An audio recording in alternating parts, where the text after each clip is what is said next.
At the New Jersey SBDC Network, our mission is simple: to help businesses grow and succeed. Our consulting, training, and information services make it easier for businesses to reach their potential.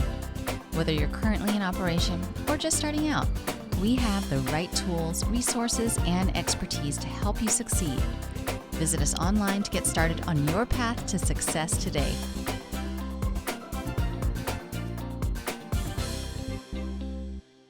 A pleasant good afternoon to everyone. My name is Takoa Bell. I am an event coordinator for the NJS BDC at Rutgers-Newark.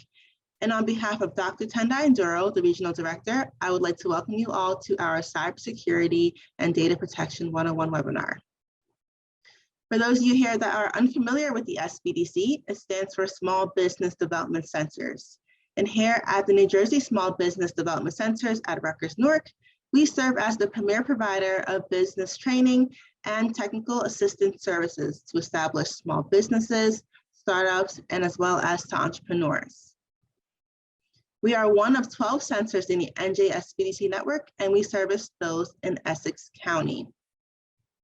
Our center is hosted by the Rutgers Business School and funded through a partnership agreement between the Small Business Administration, Rutgers University, and the New Jersey Business Action Center. Our mission is to help entrepreneurs as well as business owners start and grow sustainable, successful businesses through the delivery of one-on-one business consulting, training, and technical assistance programs. Now, these services are provided to you at no cost and are paid for by your tax dollars. If you or your business is located in Essex County, our website is www.rnsbdc.com, where you can request business counseling. On the top right-hand corner of our site, we have a button labeled Request Counseling. So clicking on that button will lead you to fill out information on your business, including the help you are seeking. And within 24 to 48 business hours, a consultant will reach out to you for an assessment. And for those of you here that are not in Essex County, our headquarters website is www.njsbdc.com. And on that website, you can type in your county and it will refer you to your local SBDC office. For the benefit of everyone attending today's webinar, the audio has been muted and we will be taking questions via the Q&A feature here on Zoom. We do have the chat feature on, but the Q&A feature will help us to remain a bit more organized and have all the questions and answers in one area. So please feel free to post your questions and we will do our best to respond during or at the end of today's webinar. A copy of the presentation slides along with a video recording of this webinar will be emailed to you within 48 to 72 business hours so that you can refer to all of this information long after the webinar has ended. It is now my pleasure to introduce to you today our presenter for today's webinar, Michelle Schaap. Michelle is an SBDC consultant here at the NJSBDC at Rutgers-Newark in the areas of cybersecurity, management, audits, technology, risk management, IP protection, and legal assistance. And now, without further ado, I will turn today's webinar over to Michelle. Oh, thank you so much for that introduction. I am one of 170 attorneys at Chiesa, Shahiney, and John Tomasi. I am a member of the firm, or some of you may be more familiar with the phrase, a partner in the firm. I am the founder of the Cybersecurity and Data Protection practice. Before we dig into our content today, what I'd like you all to do is if you could put into the chat whether you are B2B, that is business to business, or business to consumer. And also if you don't mind putting in, and I'm sorry, not the chat, the Q&A, and also if you don't mind putting into the Q&A what industry or business that you're in. I'd just like to get a feel for what everybody is in. And I see I'm getting responses in the chat and probably in Q&A also. I will take them wherever I can get them because I would like to gear my discussion best to you all based on what your needs are, whether you're B2B or B2C. And so far, looks like we've got both. So what I will do is focus on both because depending upon whether you are B2B or B2C, you have different types of data and different laws that may apply to what you're doing. With that said, let's dig into our content. This is just a little bit of background about me. Feel free to read this at another time. I'm not going to spend our time focusing on this. And of course, no legal presentation will be complete without a legal disclaimer. I am here as a consultant on behalf of the Small Business Development Center. I am not currently acting as your attorney or advisor. Certainly, I would love to help you, and you can do so through the SBDC at very reasonable rates. So please do not hesitate to follow up after this presentation. So what we're going to be talking about today is why you should be preparing, what you're preparing for, how to prepare, how to respond and recover, and then we'll recap. So there are two types of companies.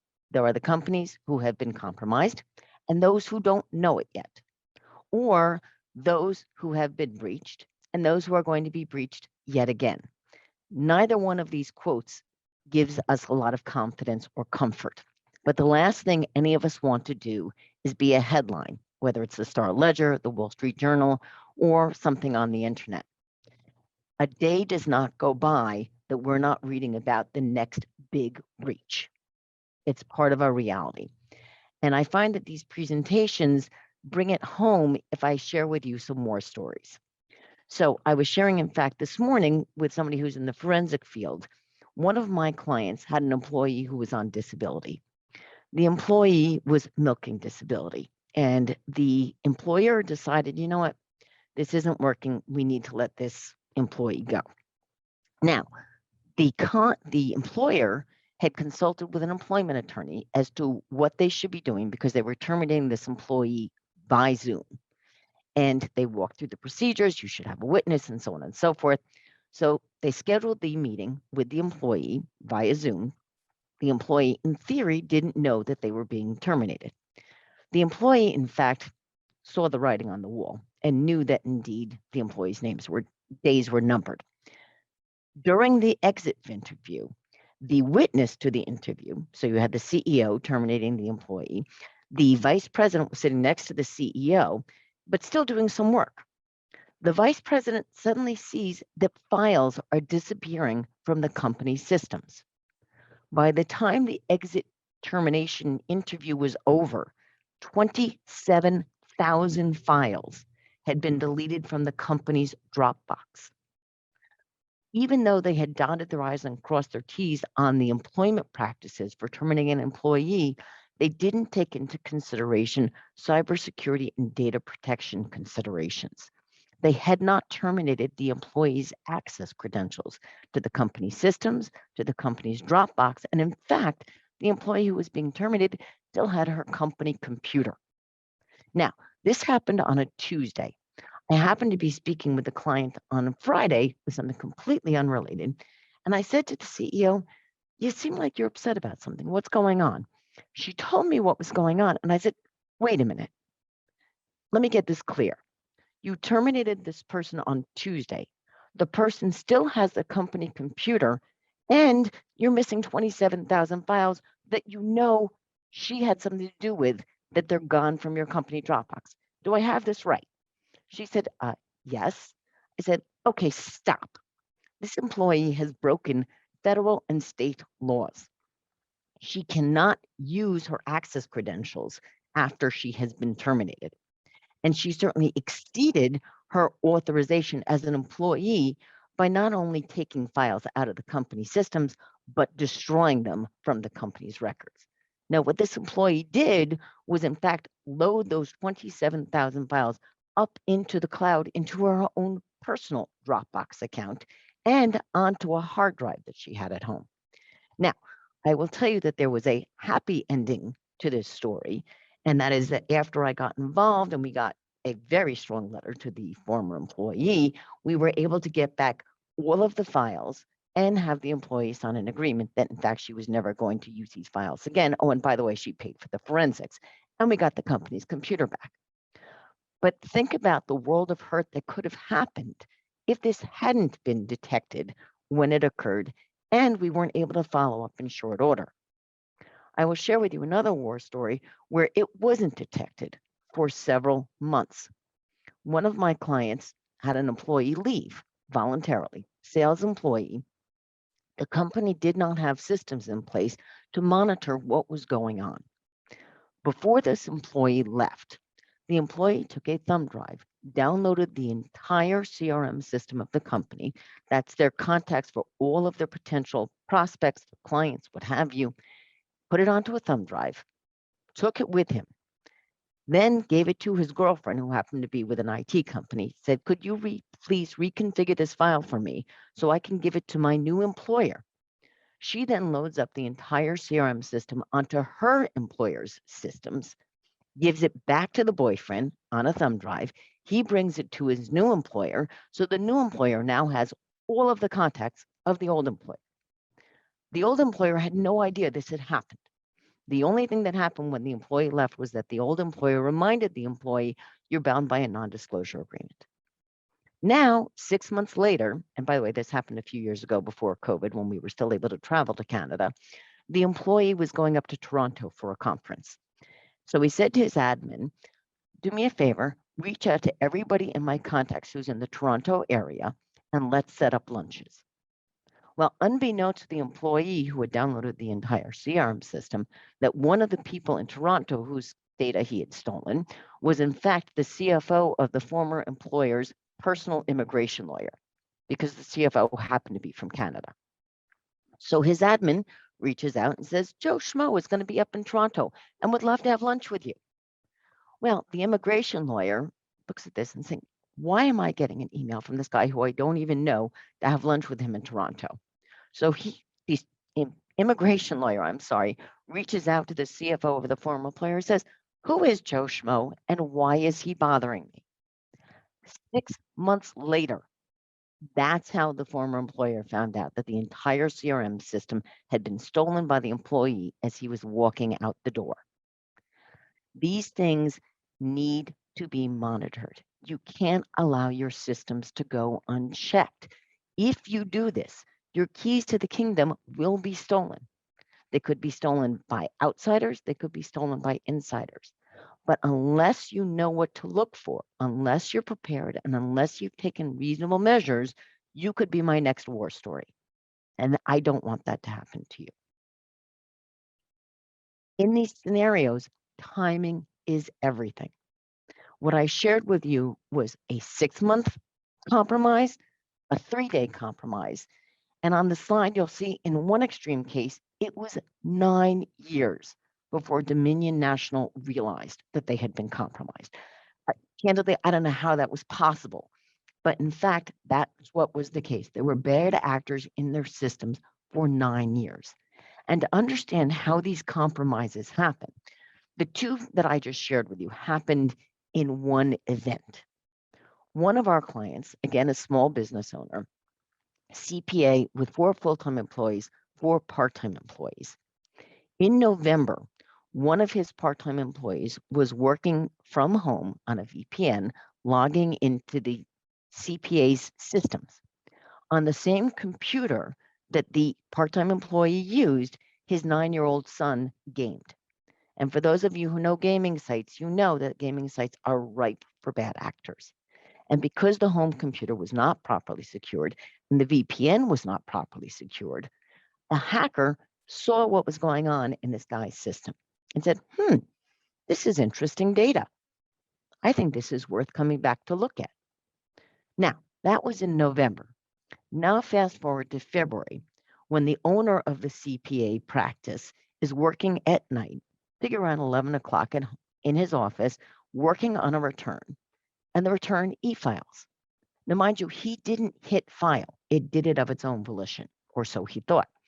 The next morning, he calls his IT guy and says, something funky happened. I don't know what happened here.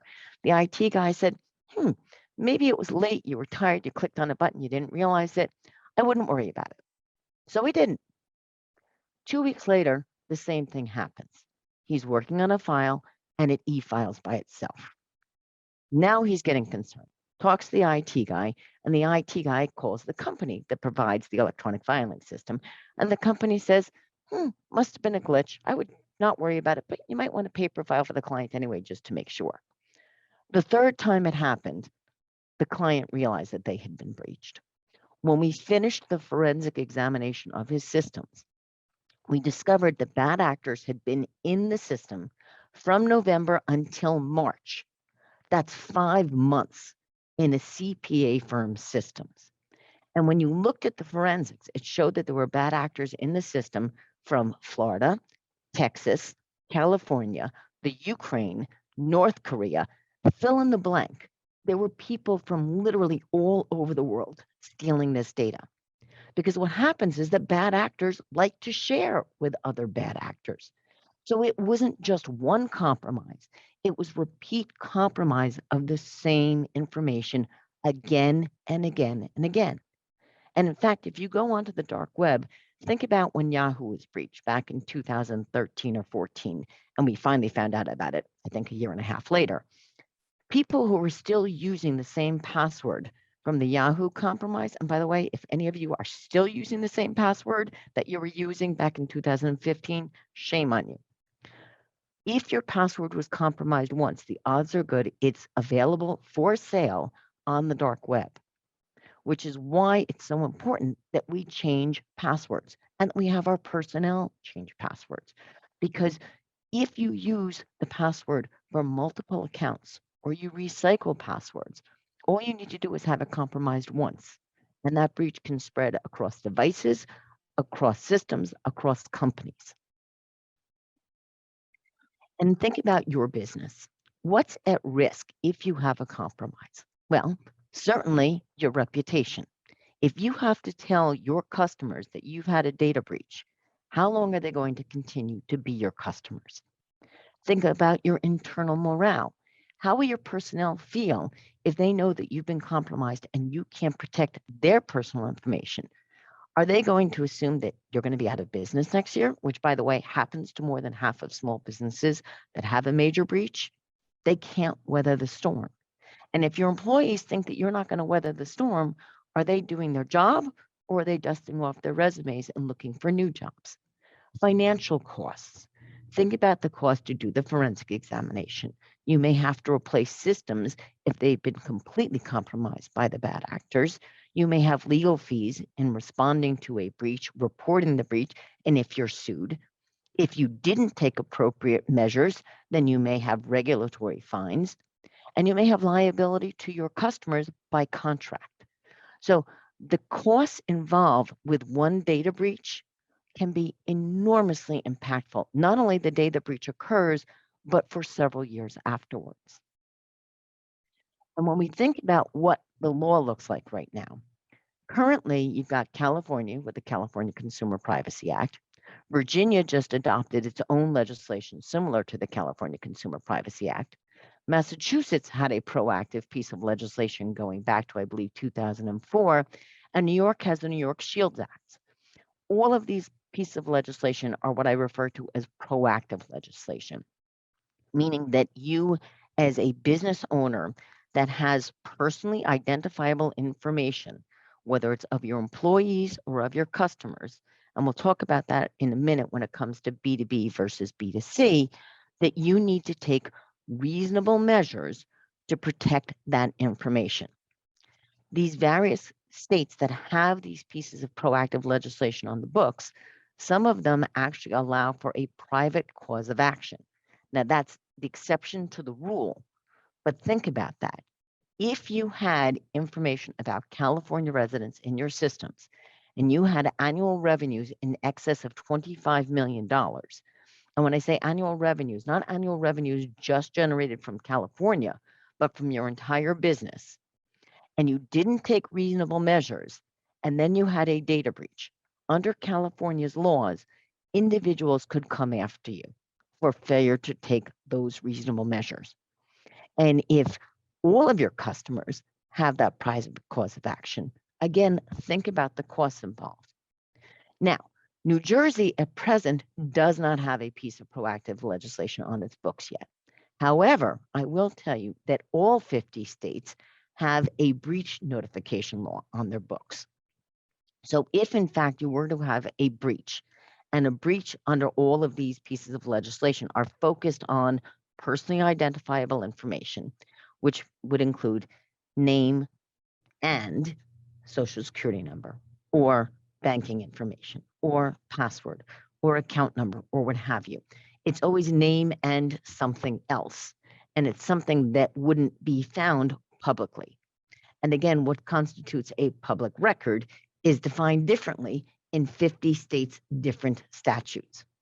So if your head's not spinning yet on what you need to think about, consider this. We're all here in New Jersey. But for my office, and we have offices in both New Jersey and New York, and we have clients primarily in the New York metropolitan area, but we also have clients in Connecticut, in Pennsylvania, in California, and outside the country as well.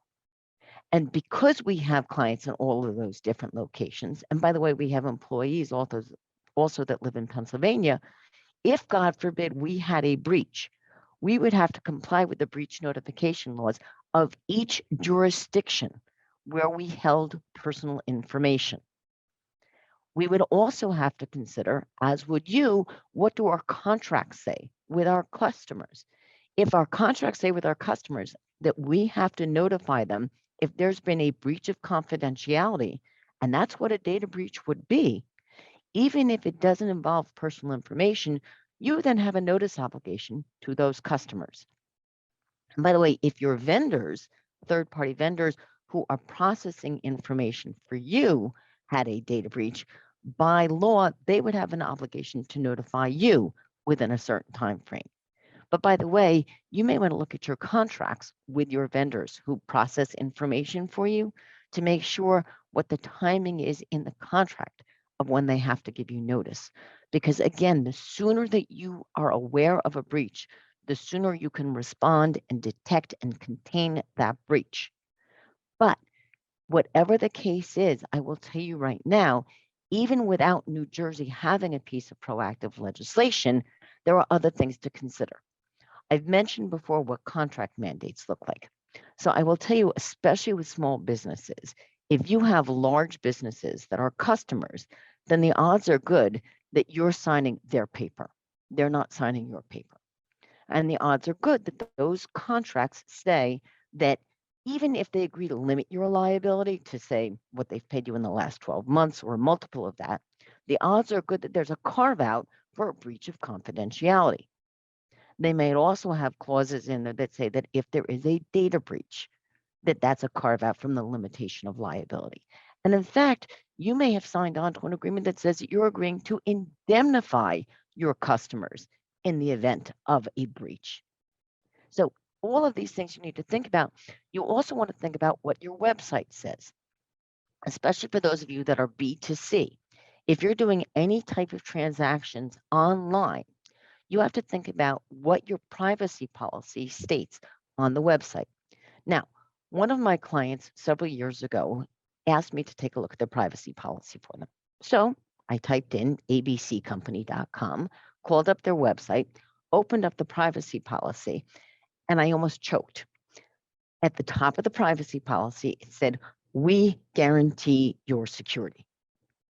Now, we all know from reading the headlines, if the US government and fill in the blank of the latest breach, whether it was Marriott, whether it was Yahoo, whomever it was that you read about yesterday in the paper, if they can't secure information, I can tell you right now, my client couldn't guarantee security.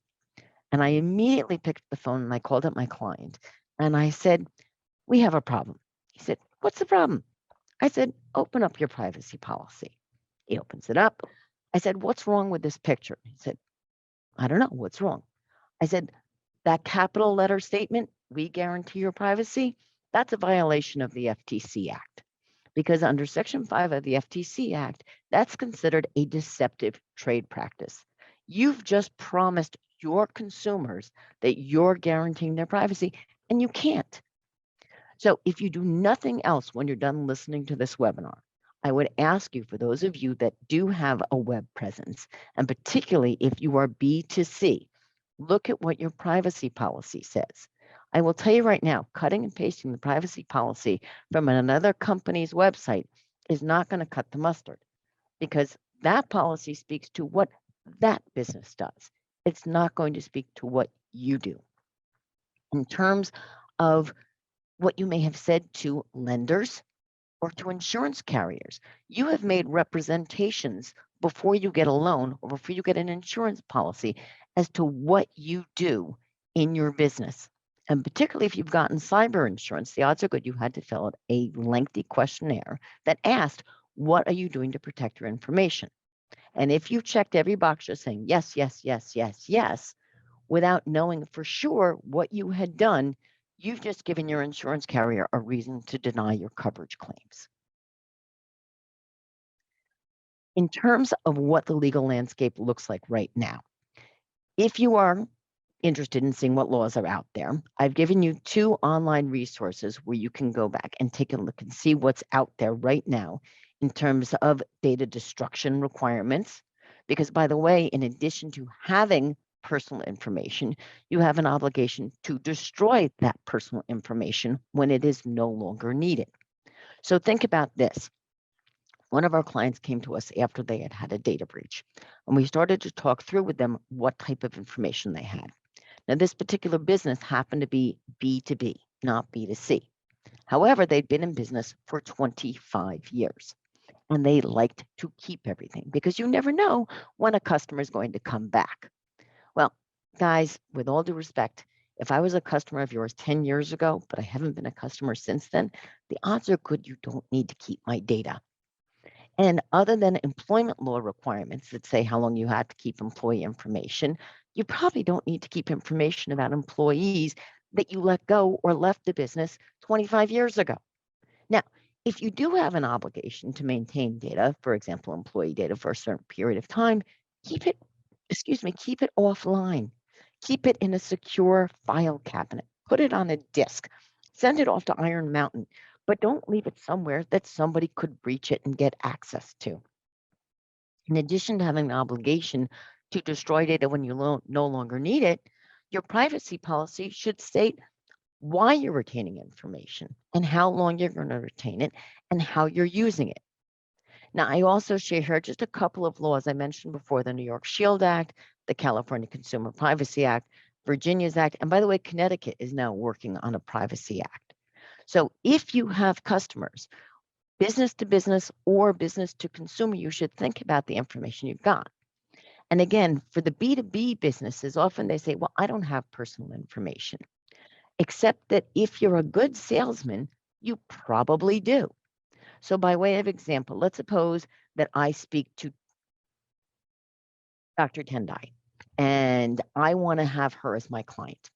And I find out in chatting with her that she's got 3 kids and her birthday is tomorrow and she likes cheesecake and this and that. And I put into my CRM system all of this information so that when I speak to Dr. Tendai again, I have this information at my fingertips. So I can say, hey, so how's Johnny doing? Did Johnny graduate college?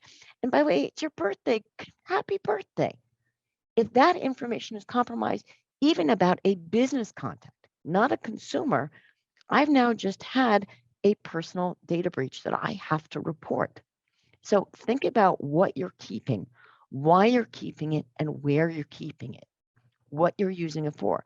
And again, as far as B2C is concerned, think about what you need and what you don't need. When it comes to data privacy and security breaches, less is always more. I know that upsets salespeople, but in this case it is. And again, when we think about HR data, if you don't need it or you don't need it online, don't keep it online. Now, the other thing I wanted to share with you all that you may or may not have heard about, Biden issued an executive order back in May, and the executive order speaks to sourcing of software and IT information systems for federal government agencies. So if any of you are looking to pitch business to the federal government, you should be advised that they're going to want to know what you're doing to protect the government's data. And particularly if you're providing an IT or communication solution to the government or to as a sub vendor to the government, you need to know what that executive order requires. And again, it requires reasonable measures. It requires transparency as to what those reasonable measures are. And it also requires you to report if you've had a compromise. So all of these things are going to come into bear if you're looking to do any work for the government. Now, even without legislation, there is a common law duty of reasonable care. And this case came up in Pennsylvania. And the scenario goes like this. You have an employee who's part of HR. Friday afternoon, 4:45, the employee's got one foot out the door. Friends are waiting for her at the bar, happy hour, and she gets an email from her manager. We're having a Department of Labor audit on Monday. I need everybody's W-2 forms. The employee is, oh, God, come on, really? Friday, 4:45, my friends are waiting for me, but the employee wants to be a good worker bee. So the employee gathers up the files, hits send, and off she goes to the bar. Now, come Monday morning, she comes into the office, goes to the boss and says, what else can I do to help you with the Department of Labor audit? And the boss says, what Department of Labor audit? Now, the problem is this. That type of scam was reported by the IRS back in 2015 to the business community. It was reiterated by the Society of Human Resource Professionals in 2016 to its membership. This breach occurred in 2018. And what the court found was that because this was a known risk, it was likely to occur. The company had a common law duty to take action to prevent this foreseeable risk. And understand the importance of this, because Pennsylvania, like New Jersey, does not have a piece of proactive legislation with regard to cybersecurity and data protection. But even under common law, the company was found to have been negligent. And I will tell you, there was a federal case with a very similar state of facts and scenario where not only did the court find was the company negligent, but basically it was complicit and potentially subject to treble damages for failure to take reasonable measures to protect against a data breach. As to wire fraud, and again, think about what is known to be out there now, and I'm sure you guys have heard about this, where funds are wired to the wrong bank account. And in fact, it just happened recently with one of our clients where they had a customer receive an email ostensibly from the client saying, we've changed our banking information. Please pay all the future invoices to this account. The customer didn't pick up the phone to verify that, in fact, that email had come from the vendor and miswired $600,000 to this hacker who got into the systems and sent new wiring instructions. Now, you would think, well, wait a minute. Wasn't it the vendor whose systems were compromised and that's how the email got sent? And by the way, sometimes, yes, that's how these things happen. Sometimes they just spoof an email and that's how these things happen. But in either case, what courts have found is that the company that has the last clear opportunity to prevent fraud is going to be found negligent. And you say, well, wait a minute, there was a bad actor in there. There was a hacker. How come they're not responsible? And the short answer is they are responsible if you can find them. And sadly, often we can't. But notwithstanding that intervening criminal action, if this was a known risk and you could have prevented the fraud by picking up the phone, you're going to be found to be negligent. So now you've got the customer who's already paid $600,000 once in good faith. They could be tagged to pay it yet a second time. Now, before we move off the topic of wire fraud, I do want to share with you that if you are the business that sends an erroneous wire, if you contact the FBI within 48 to 72 hours, there is a chance that you can get those funds or a portion of those funds back. It's called the FBI kill chain. And you'll see at the end of this presentation some resources, including how to contact the FBI, but I would also contact your bank immediately. Put them on notice in writing, put them in notice by telephone. You want their fraud department and you want to report that an errant wire has been sent immediately as soon as you find out. The longer you wait, the less likely it will that they can retrace those funds and recall the wire. But if you act quickly, you may get back some of those funds. So I'm going to take a deep breath for a minute, just to catch my breath, and share with you, what are you preparing for? I've been using the word incident. I've been using the word breach. I don't like to use the B word unless I have to, because breach implies liability, reporting obligations, regulatory fines, and what have you. Incidents happen literally every single day. There is always somebody knocking at the proverbial door trying to get your data. However, especially when we think about computers, if your data is encrypted, even if somebody gets into your systems, they haven't gotten anything. So when we think about ransomware attacks, sometimes you may have heard the phrase proof of life, because there are different types of ransomware. One type of ransomware just locks up your system and you can't get at your data, but nobody else can either because it's been encrypted. The other type of ransomware exfiltrates your information and steals it. But if what's stolen is encrypted, then the bad actors just have gobbledygook and they can't compromise whomever's information they've stolen. But if your data is not encrypted, then you have a reportable breach. Now, for those of you who are familiar with the SolarWinds attack that occurred, and I'm assuming you read about this in the headlines just before New Year, the problem with the SolarWinds compromise is that even though information may have been encrypted, what the bad actors had was God access, if you will. They had administrative credentials that even if the data had been encrypted, the credentials that the bad actors had got into the systems themselves, so encryption became irrelevant. And that data was all exfiltrated. That is a reportable breach.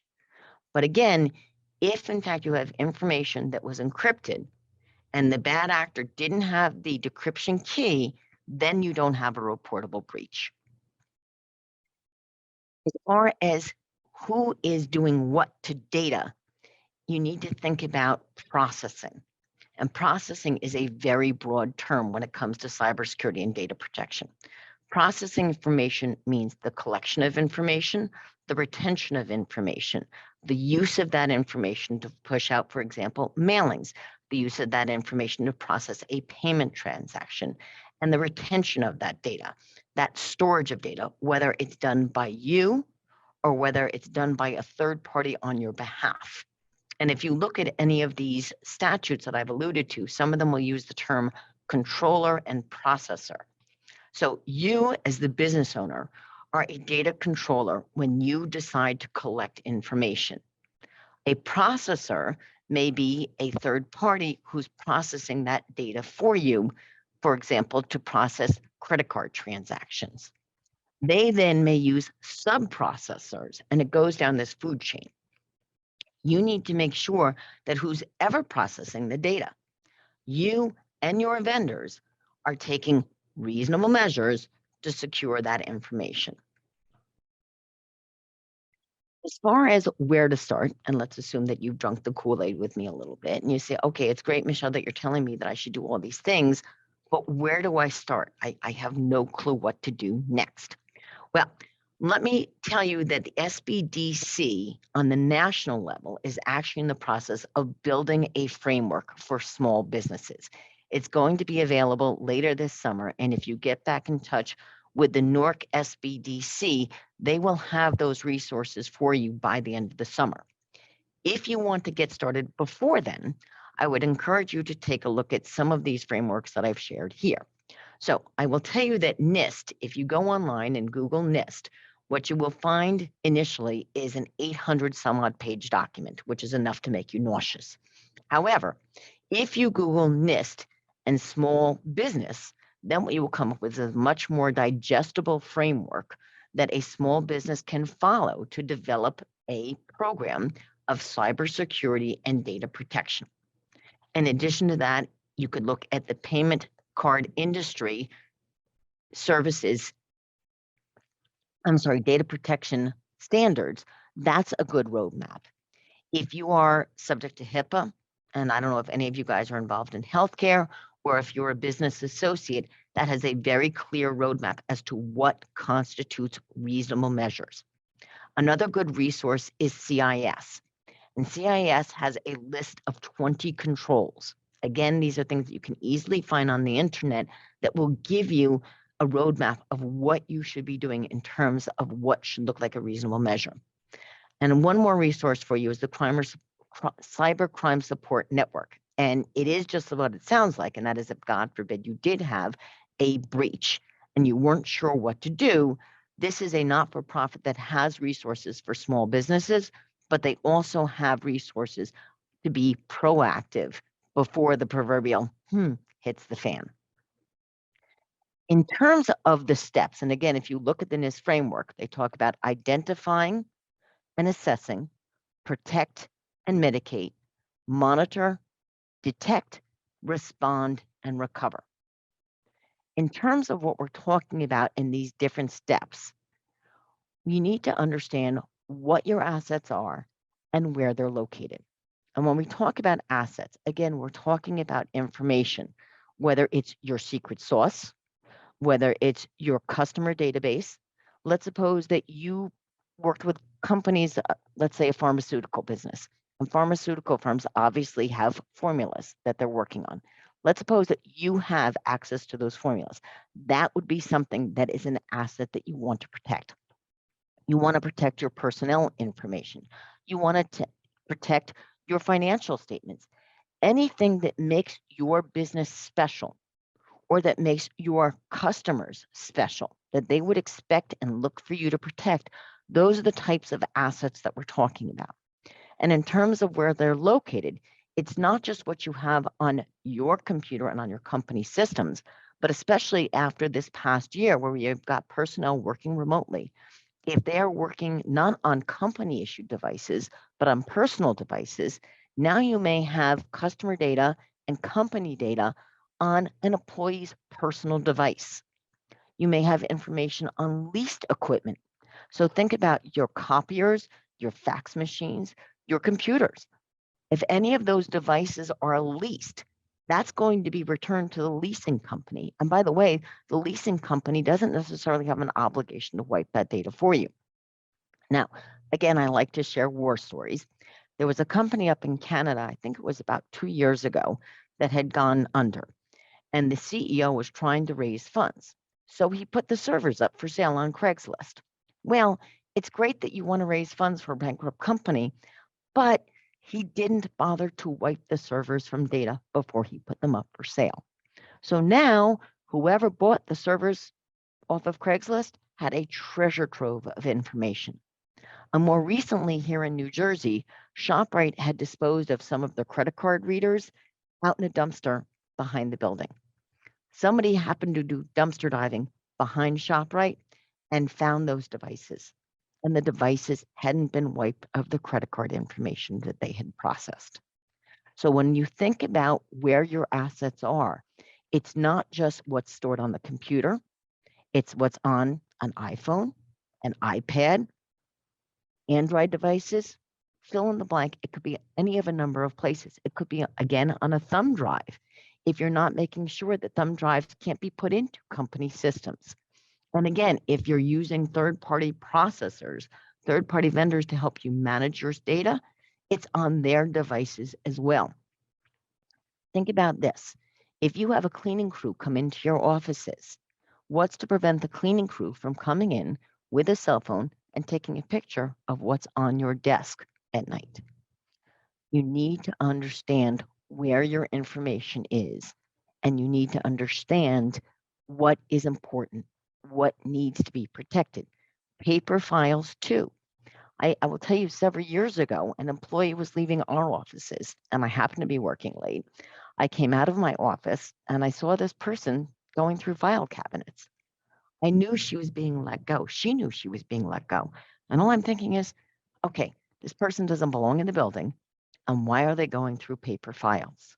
Now, I had the sense to obviously pick up the phone, call the office manager. The woman was escorted, and I won't fill in what else happened, but suffice it to say it was a problem. If you have paper files that are sitting out that people can walk away with, it's a problem. And I'll tell you, in fact, one of our clients who's in the medical device business, they asked us to do a HIPAA audit for them. We walked into the building and along the hallway were boxes and boxes and boxes of files. And we said, what is all this? They said, oh, they're waiting to go to offsite storage. And I said, oh, and when is the truck coming to pick them up? And they said, oh, they're supposed to be here next week. But in the meantime, all these boxes were out there with medical records. I said, okay, so anybody who walks into this building between now and next week could lift off the cover of any one of these boxes, take out their cell phone and take a picture of whatever's on the top page. And now they've just compromised one health record. And the company looked at me and said, we hadn't thought about that. You need to think about these things as you're trying to protect information. Understand also how you're vulnerable. Now, there's different types of vulnerability assessments. So I did a risk assessment for a water purveyor. A water purveyor is a water system. And back in 2017, New Jersey adopted a statute that required water purveyors to have a cybersecurity program in place. So I said, okay, guys, the first thing we want to do is a non-technical risk assessment. And what I did was I interviewed all of the employees of the company at different pieces of the company. So for example, I interviewed the communications director. I interviewed the head of the plant operations. I interviewed the people who managed the garage. I interviewed the people who maintained the fencing. I interviewed the people who were responsible for the chemicals and so on and so forth. So I first spoke to the people who were interacting with bill pay, with the public, with chemicals, the whole 9 yards. We then walked the physical plant of the premises. And so think about this. We're on the site of the pump station. We go into the pump house and we go up to the station. And I got to tell you, this was a really cool setup. There were screens all over the place. You could see various water dams, you could see waterways, you could see releases, you could see chemical mixtures, the whole 9 yards. And you'll love this. Guess where the password was for this whole amazing system? If you haven't guessed yet, I can tell you it was on a Post-it note stuck on the computer. I said to the guys, not for nothing, but that's not the best place to keep the password. And they said, yeah, but our shifts change. I said, that's great. But if somebody got into this pump station, they would then know what the password was. And they said, oh, well, that couldn't happen. And I said, why couldn't it happen? And they said, well, we have security cameras around here. I said, you've got security cameras, except for the fact that I was just told by the folks that manage the security camera system that at least half of them aren't working. And they said, well, we have a perimeter fence. I said, yes, you have a 4-foot fence. I could climb a 4-foot fence, and I have, and I'm only 5'2". The questions went on like that to get a feeling for where their vulnerabilities were from a non-technical standpoint. We also talked about how people could get into the building. And by the way, all of the customer records, that is the people who actually pay their water bills, was kept on the second floor. Now, the good news is you couldn't get to the second floor unless you had a pass. However, once you had a visitor pass, there was nothing restricting you from going up to the second floor. The server room did not have a lock on it. The backup server for the pump station was in a cabinet next to the primary server. So these are the types of risks that we're talking about. Another type of risk or potential vulnerability is if you're only using passwords that are less than at least 8 characters. And by the way, I would prefer 10 characters. Or if you're not changing passwords every quarter, or if you're not using a mobile device management program to wipe data if somebody loses their device. You want to understand where your assets are vulnerable. Once you identify that, and by the way, you should also be doing a cyber forensic risk assessment as well, and ideally a penetration test also, what you may hear called a pen test, to understand how people are getting into your systems, if they can get into your systems. So for example, you may have open ports. When you say, what do you mean by an open port? So, and I am this old, back in the 90s when I was working on these types of agreements, you would have on-premises software, not software in the cloud. And you wanted your software vendor to be able to remote in to fix any problems and fix them quickly. To be able to do that, you would have an open port so that your vendor could get in and remotely correct the problem. Well, that's all very good and very nice, except for the fact that now, if the vendor hasn't changed the password to those open ports, or if it's just admin 1, admin 2, or employee 1 or employee 2, a third party now has eyes into your systems. Another thing that you want to think about is, have you patched your systems recently? Microsoft comes out with patches every Tuesday. And if you're not looking at Microsoft's website to see what patches they've come up with, you're not keeping your systems up to date. I can't tell you how many people who get notices on their devices or on their computers that says you have an update available, you have an upgrade available. Well, newsflash, 9 times out of 10, that's a euphemism for we found our vulnerability and there's a patch to correct that vulnerability. The longer that you hit, remind me later, because I can't be bothered, you remain vulnerable to a known risk. And by the way, if you don't restart your computer, those patches can't upload. So if you don't require employees to shut down their systems every night, even if you're pushing out patches, those patches aren't being uploaded onto the systems. So not only do you want to identify where you're vulnerable, but you then want to document it and you want to rank it. And you want to think about ranking in terms of what's critical and also what's an easy fix.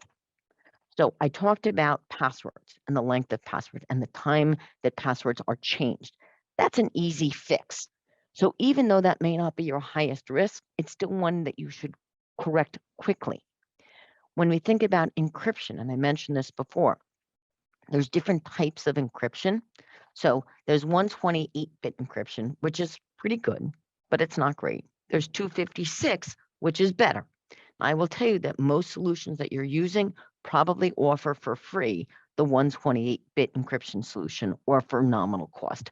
And if you don't have any encryption, I would say get some, but pay a little extra, get the 256-bit encryption, please. Again, understand where those vulnerabilities are, rank them, and then document how you correct them. And look, you're not going to do everything at once, but you want to have a story to tell. So let's suppose that after today's presentation, you say, you know what? I get it. I'm going to go onto NIST. I'm going to print out the framework for small businesses, and I now have my roadmap. I'm going to do my risk assessment, and I'm going to do my pen test. Now I've got my report. What you want to do now is take that report and create a spreadsheet. These are the risks I've identified. This is how I'm going to remediate it. And by the way, this is when I'm going to remediate it. You're small business owners. You're not going to fix everything at once. But if the God forbid happens tomorrow and the regulators come in, you now have a story to tell. You can say to the regulators, I have a plan. Here it is. It's written out. And that's what you want to be able to do. You want to document and show what you're doing because stuff is going to happen. But what you want to be able to demonstrate is that you've been proactive. In terms of how you respond to the risks that you've identified, there's different ways. You could mitigate the risk. That is by, for example, putting in security cameras. So even if you can't put all of your paper files into locked cabinets at night, if you have working security cameras, then somebody will see if somebody was accessing those paper files. You could remediate the risk by requiring that passwords be at least 10 characters or digits and that they be changed every quarter. You could remediate the risk of lost devices by putting onto all company issued and managed devices mobile device management software so that if I call you up and I say, oh, I was traveling and somebody stole my cell phone and my cell phone had company data on it, with that mobile device management software, you could wipe the company data. You could also shift risk, for example, by using a cloud provider. Or you could choose to accept risk. If the potential risk is nominal, if you've decided that it's unlikely it's going to happen, if it's not going to greatly impact your business, then maybe you accept the risk. Or you could simply avoid the risk and say, you know what, not worth it, not going there. And I'll give you 2 examples of avoidance and acceptance to give you an idea what I'm talking about. So one of my clients who's in the pharmaceutical marketing business was negotiating an agreement with a large pharmaceutical firm here in New Jersey, and there's plenty to choose from. The client asked me to take a look at the agreement for them, and the agreement contained 3 pages just to cybersecurity and data protection. And it included an indemnification for data breaches and unlimited cap on those damages. Now, again, our client was a small business. Again, big Goliath pharmaceutical company. And we tried to negotiate, and the pharmaceutical company said very simply, if you want my business, this is what you're going to sign up for. Take it or leave it. And I said to my client, plain and simple, is this company paying you enough to be their insurance carrier? If the answer is yes, accept the risk. If the answer is no, I wouldn't sign the contract. The client decided that they were not getting paid enough money to accept unlimited liability given the type of information that they were going to have for this pharmaceutical firm. That's the difference between acceptance and avoidance. In terms of how to mitigate risk, antivirus software, make sure it's on every device that's touching your data. Personal devices that your employees are using, devices that are company managed, and make sure it's the most current version of that antivirus software. But keep in mind that antivirus software will only protect you against known flavors. So if it's a day zero attack, it's a flavor of a virus that has never been seen before, that antivirus software package is not going to protect you. You want to have firewalls installed. And again, make sure that they're appropriately configured. Passwords, we already talked about. Two-factor authentication, we haven't talked about yet. And this is really important because this is something that you can do not only for company devices, company systems, but also third-party systems and your personal accounts. So what the idea of two-factor or multi-factor authentication is that it's something that you have and something that you know. So I know my password and I get, every time I log in the morning, a code sent to my cell phone that I have to type in. So that's something that I get or I have and something that I know my password. Now, I will tell you, I know that some people use thumbprints. I know some people talk about retinal scans, what have you. My concern about using biometrics is twofold. Number one, once your thumbprint or your retina scan is stolen or compromised, you can't get it back unless you're James Bond, and I'm assuming you're not. That's number one. Number two, when we talk about personal information and information that you as a data controller have an obligation to protect, biometric data is one of those that's really up there. So I don't know if any of you remember, I guess it was about 2 years ago now, that Six Flags was sued under an Illinois statute. It was the Biometric Information Protection Act, because Six Flags was collecting thumbprints from visitors to the park without telling them why it was being collected, how it was being collected, and getting consent before they collected it. And I will tell you, New York has a piece of legislation pending right now also with regard to biometric data. And again, if you're going to use, for example, a time clock with thumbprints, you need to know what the law is and what your obligations are to protect that information. Either case, please, please, please implement two-factor authentication on your business accounts, on your Gmail accounts, on your Facebook account. And if you're not sure how to do it, go into the application or program that you're working on and type into the help section two-factor or multi-factor authentication, and it'll walk you through it. We talked about installing patches promptly. We already talked about encryption. All of these things can help you to protect your environment and your data. Some other strategies to think about. First of all, backing up data is critical. And backing up could be as simple as downloading onto USB drives. It could be into the cloud. It could be on a third-party provider. But not only backing up that data, but making sure that it's correct and current. So if you have backups that only go back 1 week, that may or may not be sufficient. And if, God forbid, your systems get compromised, you may have exported into that backup the compromise as well. So think about how far back you're going, where you're storing it, how you're storing it, and making sure that the data is good and will get you back up and running. I talked about physical security. Think about a clean desk policy. But again, keep in mind that you don't want to adopt a policy that's going to be followed in the exception. And you know how they say shoemakers' kids, or rather the shoemakers' kids have no shoes? Well, if my office had a clean desk policy, I would be in serious trouble because I am a paper pack rat. So don't adopt a policy that you're not going to be able to follow. Make sure that devices time out. So for those of us that are paid to be paranoid and like to work at a Starbucks if I'm working late, if I'm working out of the office, If I walk away from my little workstation just to get cream, if my computer's still up and running, what's to prevent somebody else from looking at what's on my screen?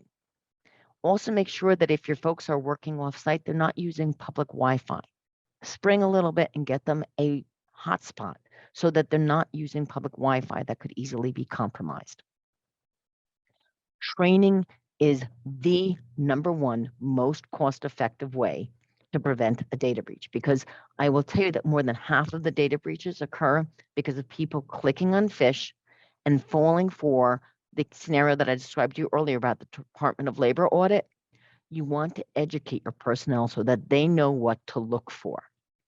So what I'm giving you here is an example that is so easy to spoof my name because of the two L's. If you look at the two examples here, you'll see that in the first one, I have two lowercase L's. In the second one, I have an uppercase I and a lowercase L. Now, it may seem obvious to you looking at the screen why the two are different. But now think about the employee or yourself who's looking at an email on a cell phone at a red light. Are you going to see the difference between those things?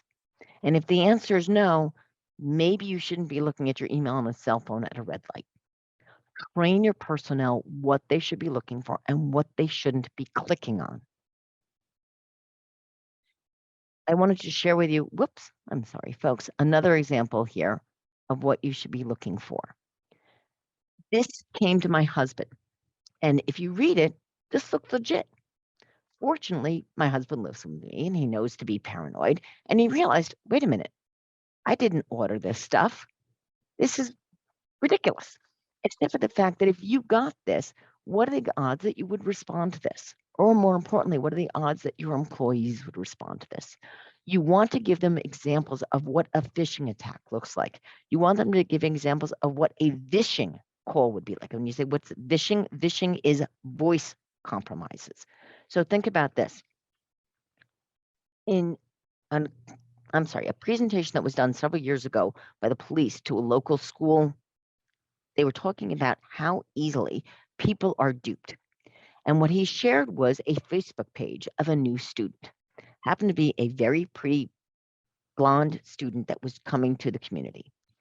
He put that up to the school a week before he was doing his presentation. Between the 1 week that he put it up and the day that he did the presentation to the school, more than half the student body friended this new student coming in. Except one small problem. It wasn't a student. It was the police officer trying to prove a point to the employees how quickly people are clicking on things that they shouldn't be clicking on. And you want to educate your personnel. They shouldn't be giving information over the phone. Hi, this is Susie. I'm a new salesperson. I'm on a sales call. And oh God, I forgot my password. I need to get in the system. Can you give it to me? People want to be helpful. You want to train your personnel. It's great to be helpful, but verify. And when we think about wire information, going back to my example of wire fraud, if you get correspondence from a vendor that says we've changed our banking information, you've got the last clear chance to pick up the phone and confirm.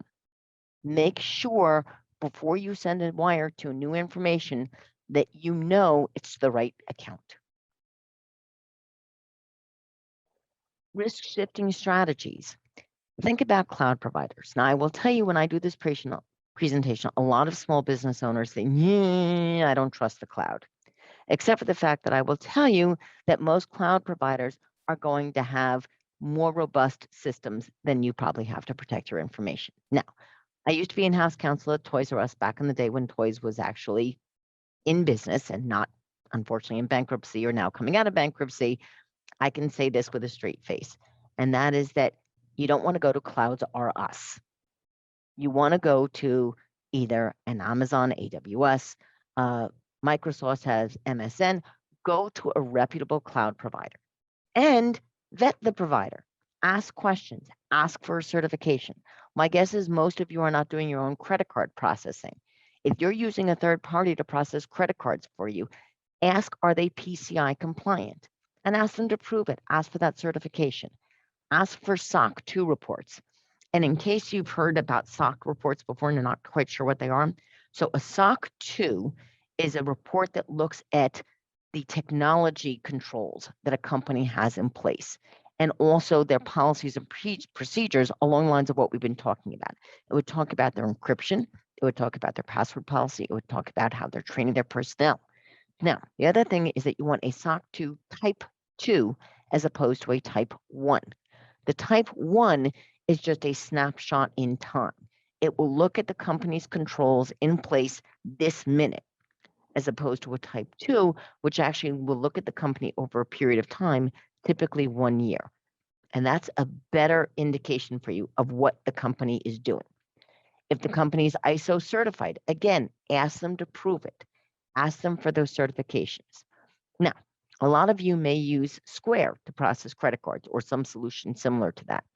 I will tell you right now, if you look at the fine print, Square is not indemnifying you, but you still have an obligation to vet that vendor. You can't just entrust customer data to a third party without making sure that you're entrusting it to a reputable provider. The other thing you need to do is have a plan. Breaches don't happen conveniently. They happen on a Friday at 4:45. They happen on the eve of 4th of July. I will tell you, especially for title companies and small firms that do residential closings, they notoriously happen on Friday afternoons after 3:30. That's when those wire fraud emails will be coming in, when they know that people have one foot out the door and they want to get onto their weekend, they want to get onto their holiday. If you don't have a plan, then you know the expression. If you haven't planned, you've planned to fail. And again, just like how you want to document your assessment and your response to that assessment and how you're going to remediate and mitigate your issues, you want to have a written incident response plan. And that incident response plan should not be kept on the computer. Because, by the way, if your computer is compromised, how are you accessing the plan? And what you want to have is the plan in multiple places. So, for example, I have a copy of our incident response plan printed out in a binder here at my house. I have it back in my office. I have it upstate where I go to ski. And you want to make sure that who's ever part of your team also has that plan handy. But it's more than just the incident response team that should know how to report a breach and respond to a breach. You want to make sure that all of your employees know, who do I contact if I've lost my company device? Who do I contact on a Friday afternoon when I've clicked on a fish and I have that moment of realizing, oh my God, I shouldn't have done this. So what we've done for our office is we've created a card. It's a 4x6 card. You can get it in paper copy. You can get it in laminated form. And what it has is a couple of topics.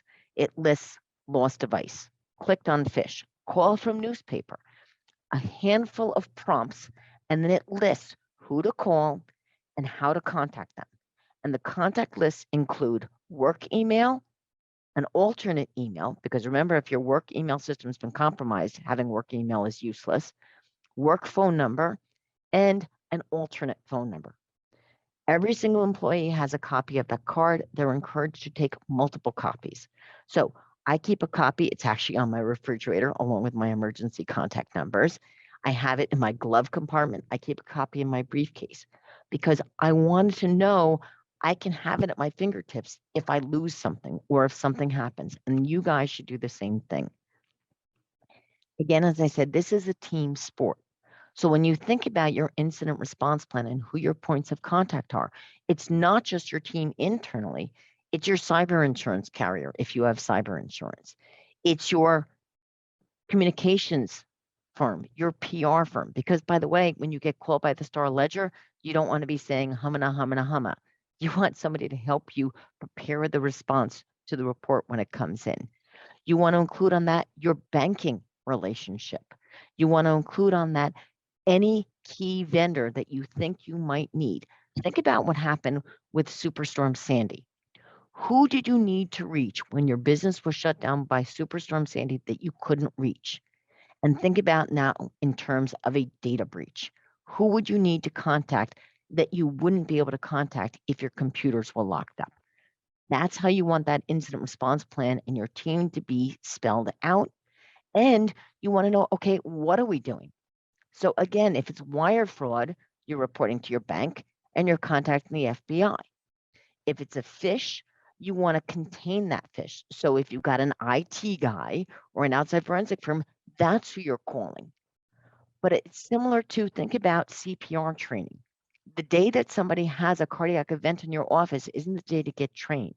You want to have written out, this is what you do. This is where the AED is. Same thing for a cyber event.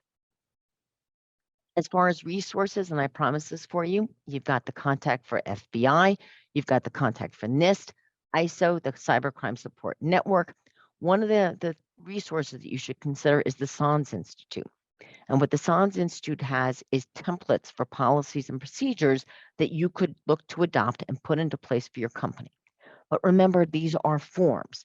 So you can't just print this out and say, okay, I've got policies and procedures. Only adopt a policy and procedure that you're actually going to follow. I mentioned before the clean desk policy. If it's not something that you're going to follow, don't use it. And make sure that when you do adopt it, you then update it. This isn't one and done. Your business is growing.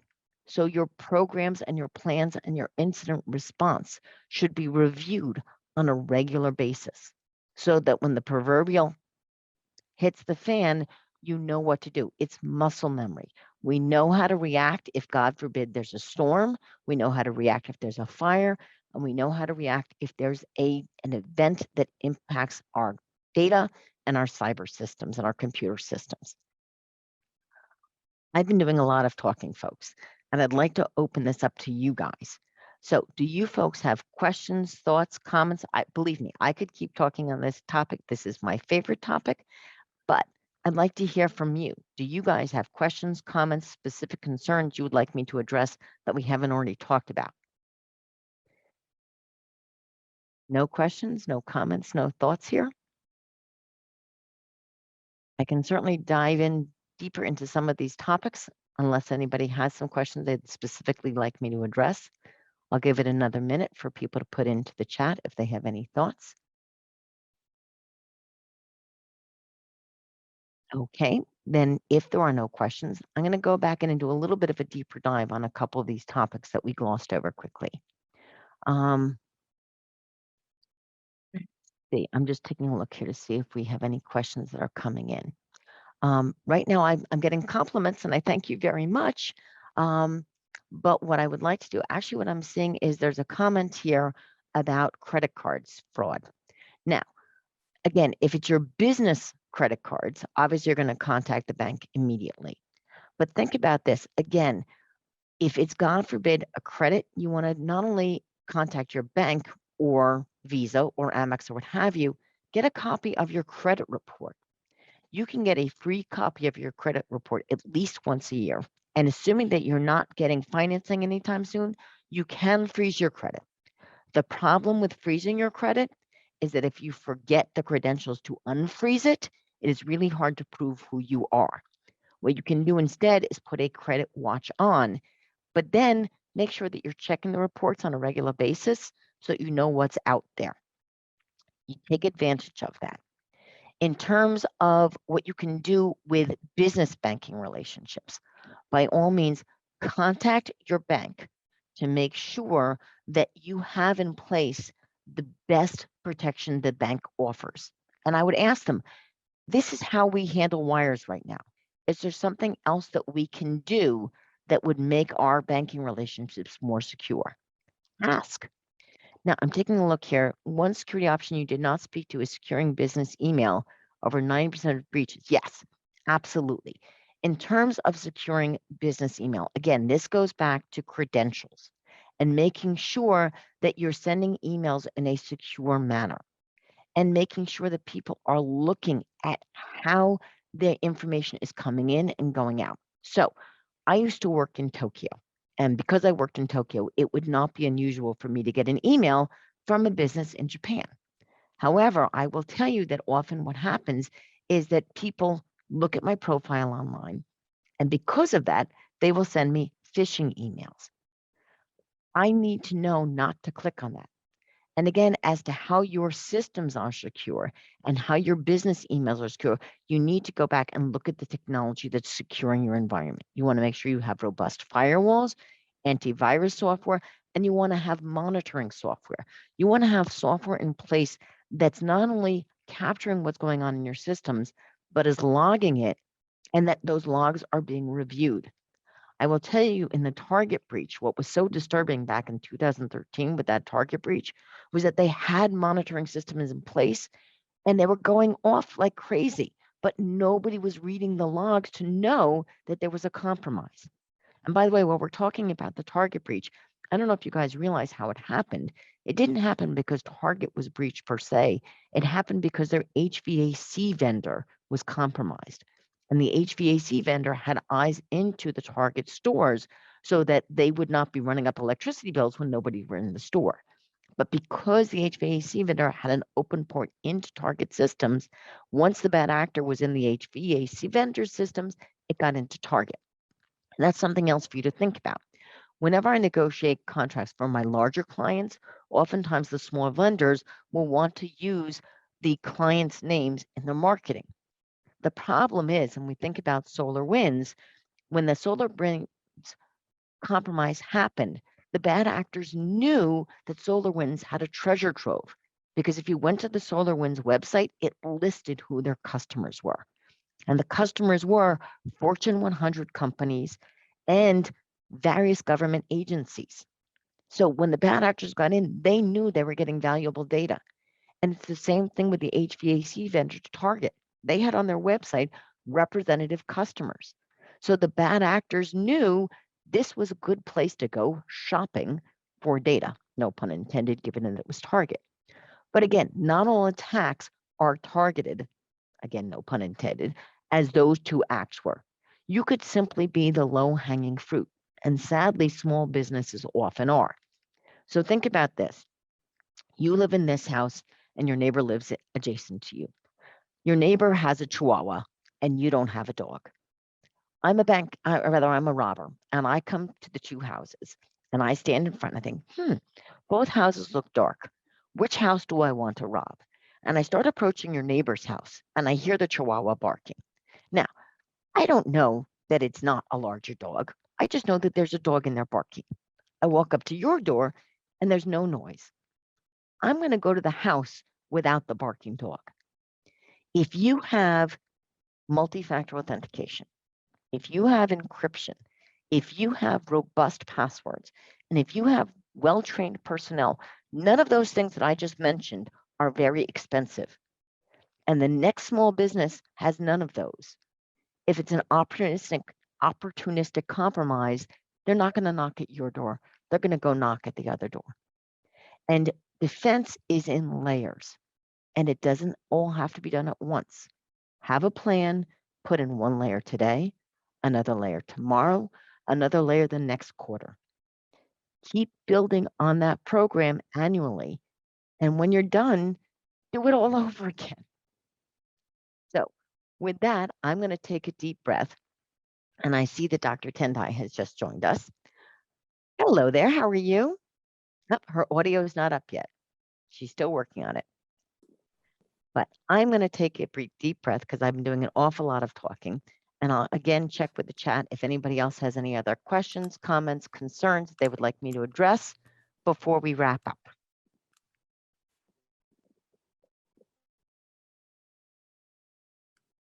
Anybody? Dr. Nodoro, any thoughts? Tekoa, any thoughts before we wrap up?